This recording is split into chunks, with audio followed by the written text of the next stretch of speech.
Stranger things का season 5 आने वाला है, तो चलिए पहले सीजन सौर की पूरी कहानी एक बार फिर ताजा कर लेते हैं।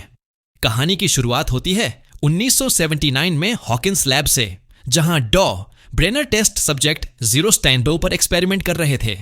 तभी सारा लैब मर्डर साइट में बदल जाती है और सिर्फ 11 ही जिंदा बचती है।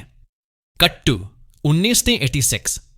स्टारकोर्ट मॉल वाली घटना को 8 महीने बीत चुके हैं। जॉयस, विल, जोनाथन और 11 अब कैलिफोर्निया में शिफ्ट हो चुके हैं।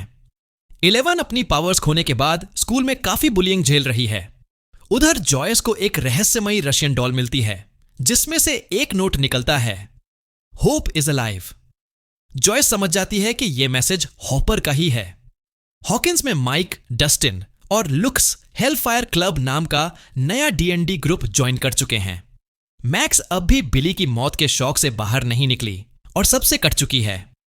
इधर क्रिसी नाम की लड़की को डरावने विजन्स आते हैं और वह एडी के घर ड्रग्स लेने पहुंचती है, लेकिन उससे पहले ही वह एक अनजान डायमेंशन में खिंच जाती है, हवा में उठती है और वहीं उसकी मौत हो जाती है। और ये वही करता है वेकना।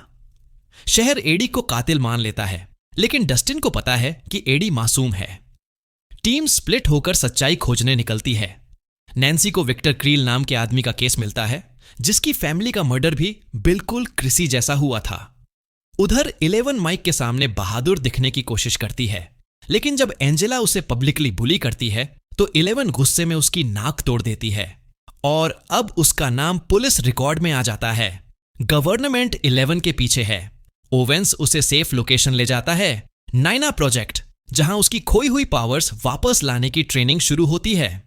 इधर हॉकिंस में मैक्स को पता चल जाता है कि अगला निशाना वह खुद है। और फिर होता है सीजन का सबसे iconic scene, the running up that hill moment. Max अपने फेवरेट सॉन्ग की मदद से वेकना की पकड़ से बच निकलती है।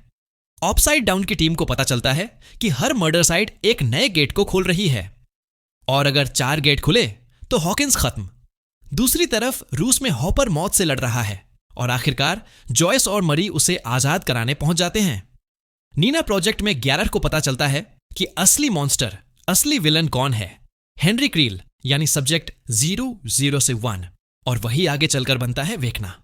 फाइनल एक्ट में मैक्स खुद को वेकना के हवाले करती है ताकि नैन्सी, जोनाथन, स्टीव उसे मार सकें, और दूसरी तरफ रूसी जेल में हॉपर डेमोगोर्गन से लड़ रहा है।